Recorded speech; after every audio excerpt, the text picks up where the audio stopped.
Thank you, Mr. Speaker. I'm rising actually in opposition of this piece of legislation that is here before us today, an act to amend the Citizenship Act and to make consequential amendments to other acts. Just as other pieces of legislation I've seen in this House, this government has a knack for taking a few things that we can really support, and instead of moving them ahead and getting consensus on those pieces, they throw it in with aspects that we absolutely cannot support. And that's what we have in the citizenship bill. You know, there are bits in here that I've really been pressing on the ministers and the government to change. And one of the bits that I really want to acknowledge is that long last, the lost Canadians issue has been addressed.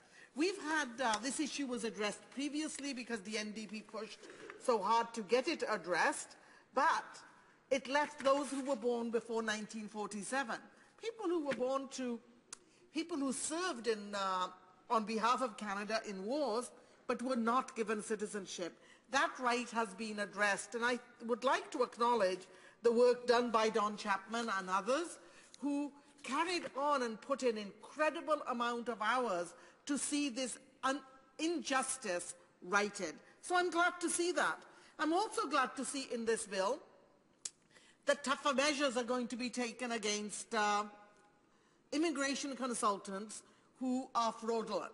And absolutely they should be. And I'm really pleased to see this. And I'm so proud of an ex-colleague of mine, Member of Parliament, ex-Member of Parliament from Trinity Spadina, who put a lot of work on this file and really pushed to get something done about the fraudulent consultants. And let me tell you, not all immigration consultants are fraudulent, but where we are hearing of abuse, it is quite grotesque.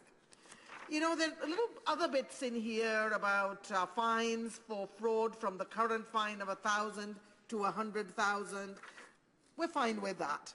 But you know, Mr. Speaker, there are bits in this bill that are absolutely, I cannot support. One of them is the process by which this piece of legislation has landed in this House. Did you know, Mr. Speaker, and I know you're going to be shocked at this, that this piece of legislation, after it came through second reading, we send it to the committee stage, never heard any witnesses, never heard any expert testimony, but instead, the Conservatives used their majority at committee to move straight into clause by clause. This once again goes to a trend I've seen in this House, allergy to data, allergy to science, allergy to expert opinion, because they already had made up their mind. They don't need to be informed by experts of the dangers of some aspects of the bill and maybe even be enlightened to accept some of the amendments that the opposition put forward. Oh no, why would we do that? And yet I've heard the minister stand in this House and say, we heard lots of testimony. You know what? They did a study in general without having the legislation in front of them. No report of that study has been tabled in this House. And on this legislation, which has 7 components, probably more, but 7 that I have identified, 7 key components where we heard no expert witnesses. And this is a bill, Mr. Speaker, that should cause every Canadian living in this country or overseas should be worried about what's in this bill. Because what we have in this bill for the first time since Canadian citizenship was established is a 2-tiered citizenship for some. And by the way, you know, when people have talked to me, they say, oh yeah, that must only be 2-tiered for people who are born in other countries. Oh no, Mr. Speaker, this bill actually creates 2-tiered citizenship for those who are born in this country and those who become citizens through naturalization. And one of the things that's been truly amazing about Canadians and Canada's history is that we accepted a long time ago that a citizen is a citizen is a citizen. And if a citizen does something wrong, we have a penal system, and there are consequences that that citizen has to bear. But under this legislation, some people will be more citizens than others. And I'm talking about those who end up with dual citizenship. And by the way, Mr. Speaker, I was shocked after I became an MP and when there was that income tax fiasco for many of my American, well, I would say Canadian constituents, who then found out, oh, yes, I'm still an American. They had thought they had let that go a long time ago, but apparently it's very difficult to let go of American citizenship. There they found out that they have dual citizenship. And I would say there'll be all kinds of people who do not even know they have dual citizenship, and yet they have that through, birth, through their parents. I, for example, my children have the right to a dual citizenship. They have the right to a dual citizenship from England. They would have that. And there are people who come from different countries, and historically, when we've accepted them into this country, we have said, yes, we accept dual citizenship. And then when they have their children have that right to that dual citizenship. But we're not really debating dual citizenship or the pros and cons of that, Mr. Speaker. What we're really looking at is what it means to have Canadian citizenship.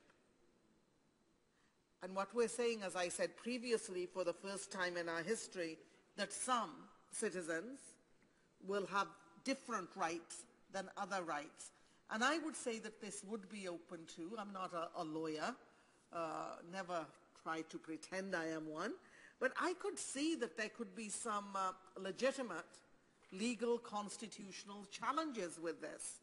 Because how could you treat two Canadians who were born here, or two Canadians who came here into this country differently, like one just because they happen to have a dual nationality?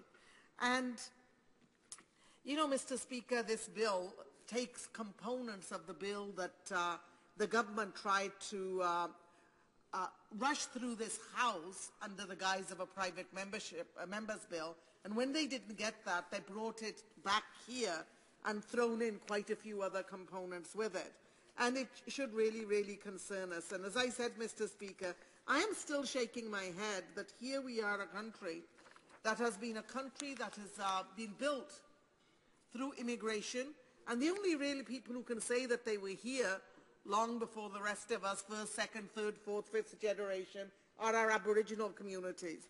And what we're seeing once again from this government that likes to spend a lot of money and resources wooing the immigrant communities, but they send a very different message through their legislation. Whether it's an attack on family reunification. We have a government that's always talking about the importance of family. And of course, at the same time, we say we want the young and the brightest from other countries. And of course we do. But Mr. Speaker, those young and brightest don't fall out of the sky. And in many cases, they're coming from families where they may be the only child. And then we're saying to them, family reunification of them ever coming to join you has now been turned into a lottery system, and let's just keep trying. I don't think that's the way to build a country. I don't think that's the way we want to build our communities. We also tried to address the long wait lists, and guess what we did? We shredded applications for people who waited legitimately. We have shut the door on immigration in so many ways, and yet under this government, they've opened up the floodgates to the temporary foreign worker program, which has kept wages down at entry-level jobs and in the low-skilled sector.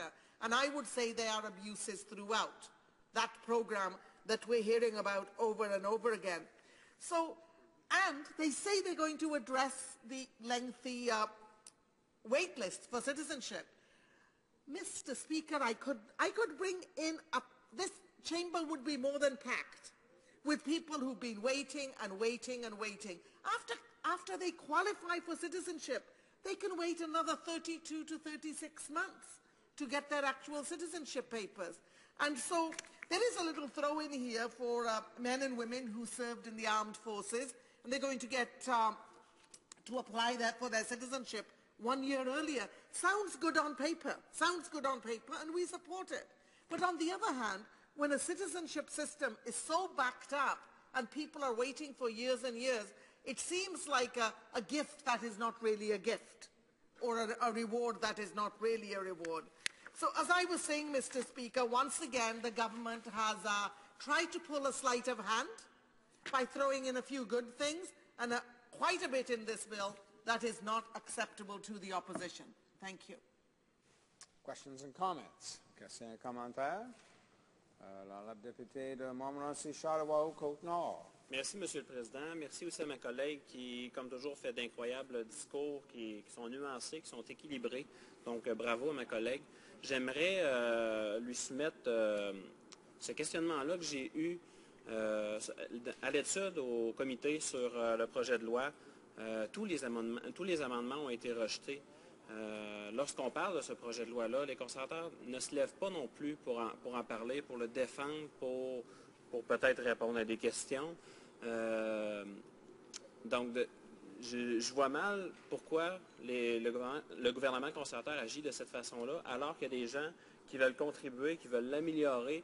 On voit tout simplement un gouvernement qui ne veut rien entendre et qui laisse aller les choses, puis qui a probablement déjà son idée de fixer et qui ne permet pas à la population de contribuer. Donc, j'aimerais ça que ma collègue puisse en parler. Merci. The honourable member for Newton North Delta. As I said earlier, and I want to thank my colleague for his very, very thoughtful question. You know, Mr. Speaker, what we have here is a government that appears to be scared, or they are so determined to exercise their majority that they have stopped respecting parliamentary democracy. And once again, a huge number of amendments made, not one taken. They also skipped the stage where they would hear from experts during the committee stage, even though they did a pre-study. And in the pre-study, Mr. Speaker, this shocked me, I wasn't there for that, it actually shows that those who were testifying, without seeing the bill, said that there were about 106 amendments or things that needed to be in the bill that we don't have there. So really, when you think about it, this government has very little respect for parliamentary democracy, because if they did, they would have speakers up. They would be debating. And they might even hear a thing or two and then be persuaded that they should change their mind on some things. But we have a government that is so convinced they are right, and only they are right, and nobody else, whether they're experts, scientists, or citizens, can possibly share a different point of view with them. And so what they do is they shut off debate.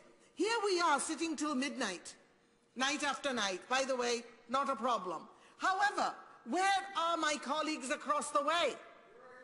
Yeah, but we stand up and we speak.